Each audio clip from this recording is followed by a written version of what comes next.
What's up, investors? It's the Russian dude. There is a new phenomenon in the Russian media, and it is called Z-aligned blogging.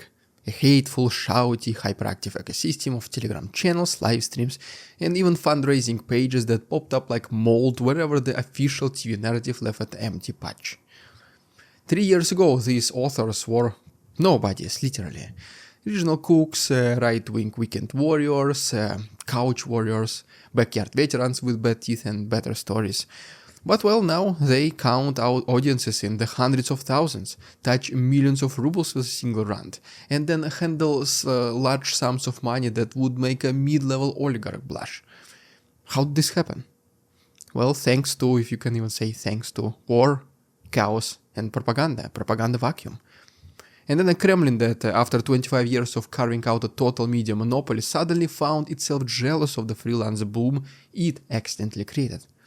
I mean, sure, Z-bloggers existed for as long as the war is going, but as of recently they started crossing the lines in pursuit of followers' attention.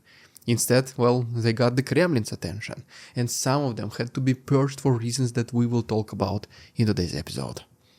So let's take a closer look at how these street-level propagandists rose, how they cashed in, why their scandals matter, and crucially, why the same state that cheered them on yesterday is now burning them today. Because in Putin's Russia, you either speak the script or you become the sacrificial lesson for future bootlickers. And also guys, I will have a surprise for you later in this video.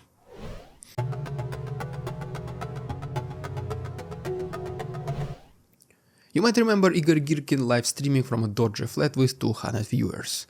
That was yesterday in internet years. Overnight the Z-bloggers swapped obscurity for reach.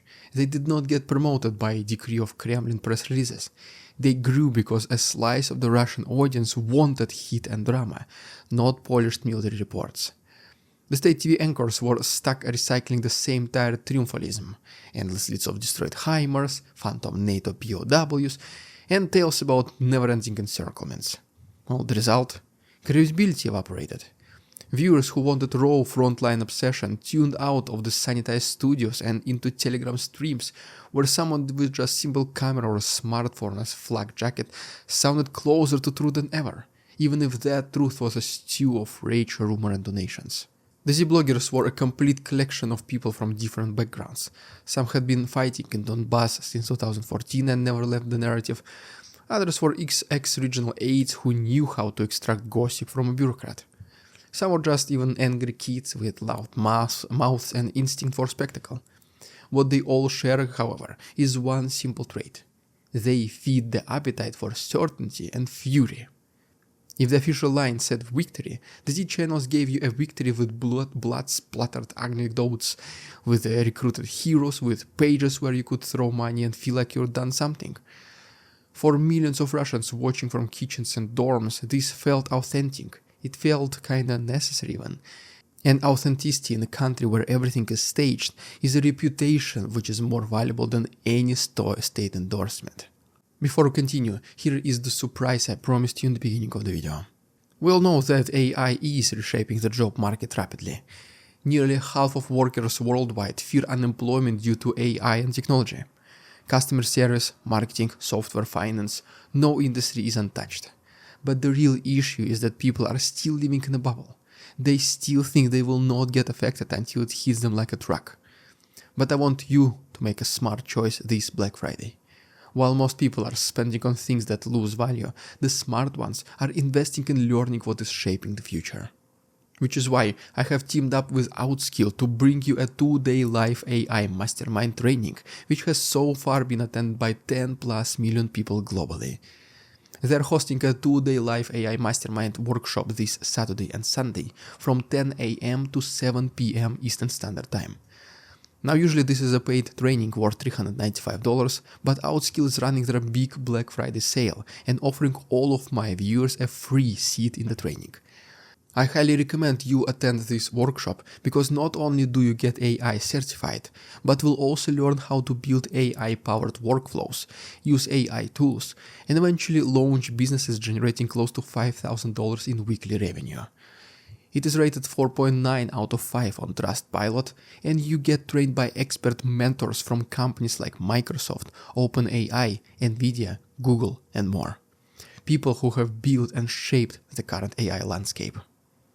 In just 16 hours, you will learn 10 plus AI-powered tools, master AI in Excel, Sheets, and presentations, start building your own AI agents and workflows, and even join a community of AI builders inside their seamless learning dashboard to meet like-minded people and collaborate with them lifelong. But wait, there is more. If you attend both days, you will unlock bonuses worth $5,000, including a prompt Bible, a roadmap to monetize AI, and your own personalized AI toolkit.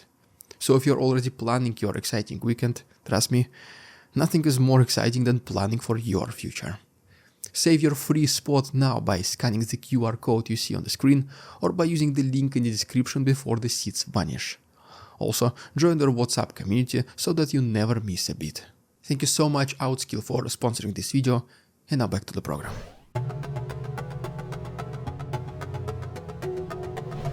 Once you're authentic and large, money flows.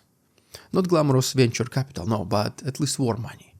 Donations, army fundraisers, procurement budgets, informal supply chains. The math is simple and obscene.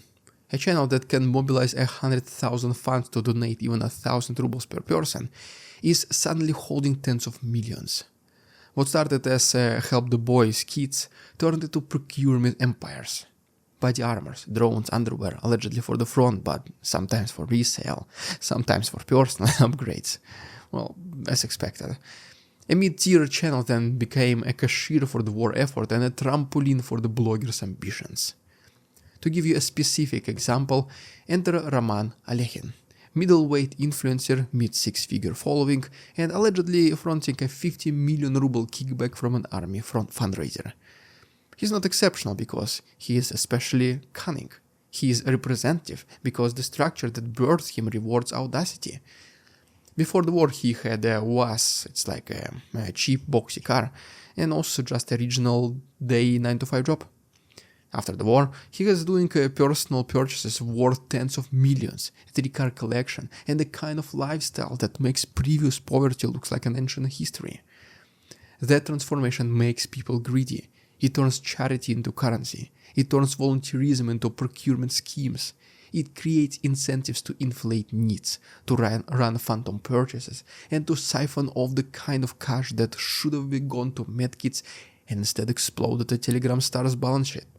Ukrainians cannot, thank enough these Z-bloggers for not being able to resist corruption, I guess, right? Worse for these people, those scandals do not stay in private DMs. The scandals are the currency of the marketplace. Fundraisers stall, subscribers feel betrayed, competitors sniff blood. And then the state, the entity that once benefited from this hustle, sees a parallel economy of influence that is neither centralized nor controllable. That is precisely when the partnership becomes a threat. That is when the inevitable propaganda paradox happens, which in most cases leads to the Kremlin's purge of their own. Let's talk about it in our next chapter.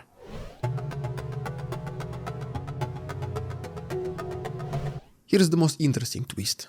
The same people who trumpet patriotism sometimes give away the keys to the kingdom. War reporting in the age of phones and live streams is inherently dangerous. An influencer films a convoy, posts the route, tags the commander, jokes about the exact model of the truck, and then those fragmented data points become a map for somebody with decent reconnaissance. Whether intentional or careless, filming near bases, showing equipment counts, naming units and commanders, broadcasting defensive positions, all of that is military intelligence in new clothes. Ukrainians don't need Kremlin TV to tell them where to aim, they just need 1,000 careless clips stitched together from different Telegram channels, different people. A live stream with the front in the background is selfie at the supply depot or a celebratory parade filmed with location metadata are all these tiny leaks that when combined create legitimate and very precise targets. And guess what the Kremlin hates even more than the opposition protests? A pro-government influencer who hands the enemy a roadmap. So why are loyal propagandists then being purged? Because the Kremlin can tolerate loudness, but it cannot tolerate randomness that costs lives. You can shout about glory all you want, as long as your shouting does not point out exactly where the ammo is stored. When a pro-war blogger posts coordinates or identifies a commander by name, that information can be and will be used by Ukrainian drones, HIMARS strikes or intelligence officers. The Kremlin's logic is brutal and simple. Loyalty is valuable, kinda. Maybe not Putin, but maybe at least to Kremlin. But secrecy is sacred. If your loyalty means leaking operational details, whether from vanity, carelessness, or profit-driven attention-seeking, you become more dangerous than a dissident. That's why some of the most loyal fans of the special military operation end up being behind bars. They were not arrested for saying wrong things. They were arrested for wrong broadcasting. For the same reason, a cameraman's ego can be fatal to a unit. For the same reason, even the most loyal mouthpieces are not exempt from the purge when they step outside the invisible perimeter the Kremlin sends around this military information.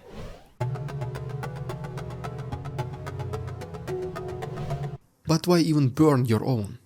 Because centralized control demands it. For decades, the state curated the media ecosystem: who is allowed to praise, who gets prime time, who gets a deputy minister's ear. And the freewheeling of the community was a nuisance at first, and then an asset and then a rival. They raised funds, rallied booths, and created a parallel social infrastructure the Kremlin could neither tax nor command. The existence of an independent fundraising apparatus is politically dangerous in two ways at least. It shows the state incompetence to supply its own army, and it creates alternative power centers built on public goodwill. And that is intolerable. The Kremlin's playbook is straightforward: nationalize influence, produce rogue actors, and reassign the goldmine to trusted patrons. Slavov, for example, and his equals want the money flowing through a pipeline they control. I mean, why share the top with freelance war merchants who might turn into political entrepreneurs wielding independent legitimacy? So the purge comes not from ideological betrayal, but from structural self-preservation. The state allows grifters to exist only until their existence starts to undermine the whole pyramid. When those street-level stars begin to outshine the sanctioned anchors, or when their antics reveal military vulnerabilities, the state answers the way every despotic machine does: by eating its own. They will use memos, criminal investigations, foreign agent labels, and selective prosecution to hollow out the movement that once fed it. If you are a Z-aligned influencer today, your applause could be tomorrow's indictment. If you're a viewer, the thrill of raw reporting is now mixed with the knowledge that a stray clip might cost lives. And if you're watching from outside Russia, as guys most of you, the spectacle reveals the deeper rot. A state that cannot tolerate independent engines of social power, a society where money can buy fame but not immunity, and a conflict where amateurish zeal of supporters sometimes does more harm than good. The only safe play in this ecosystem is to be predictable, appointed, and utterly owned by the Kremlin. Everyone else will be consumed, either by their own appetites or by the state that made them. Well, there you have it, guys. If you haven't done so already, please subscribe to my channel for more videos like this. Thanks so much Outskill for sponsoring this video. Guys, please go ahead and claim your free seats. It's this Saturday and Sunday. Thanks so much for watching. See you tomorrow. We won't succumb to their tricks, the facade they try to sell. Their twisted words and feeble claims on us all they cannot quell. We see through their lies, their feeble attempts to sway. We do not believe in ridiculous Russian propaganda.